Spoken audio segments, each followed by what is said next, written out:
Sir ఆ part ఇక్కడ మనం చేయొచ్చు కానీ మనకు ఎకనామికల్ ఇబ్బంది అవుతుంది. ఇంటి దగ్గర ఏమో చేయలేదు, ఇక్కడేమో మనం ఇబ్బంది ఉంటుంది. కరెక్ట్ ఏంటంటే సార్ రిహాబిలిటేషన్ సెంటర్లో ఒక 1 month ఉంచడం అనుకోండి సార్. మంచిగా రిహాబిలిటేషన్ సెంటర్లో ఉంటే ఏంటంటే సార్ ఒక 1-2 months సెట్ అయిపోతుంది. ఎవరు ఉండాలి? ఫిజియోథెరపిస్టు, స్పీచ్ థెరపిస్టు, కొంచెం కన్సల్టెంట్ మామూలు జూనియర్ డాక్టర్స్ ఉన్నా సరిపోతుంది సార్. కొంచెం మెషిన్స్ ఎక్విప్మెంట్స్ కావాలి, స్టాఫ్, నర్సింగ్ స్టాఫ్. మరి ఇంత సెటప్ కూడా అవసరం లేదు, చిన్నదైనా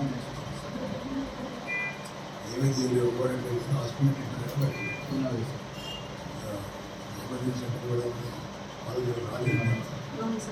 అందరూ కూడా అఫోర్డబుల్ ఉంటుంది సార్, పేషెంట్లు కూడా కొంచెం అప్పటికే బాగా ఖర్చు చేసి ఉంటారు దాంట్లో లేకుండా సార్. కొంచెం పవర్ మంచిగా వచ్చింది సార్.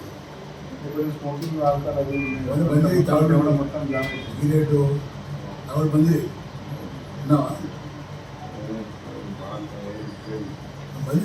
పని చేయాలి, ఇక మళ్ళీ ఇబ్బంది అవుతుంది.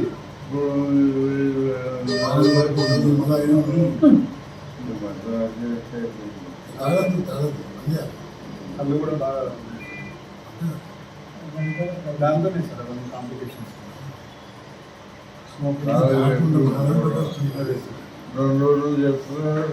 ఇంత నమ్మలేదు సార్, అమ్మలేదు ఇక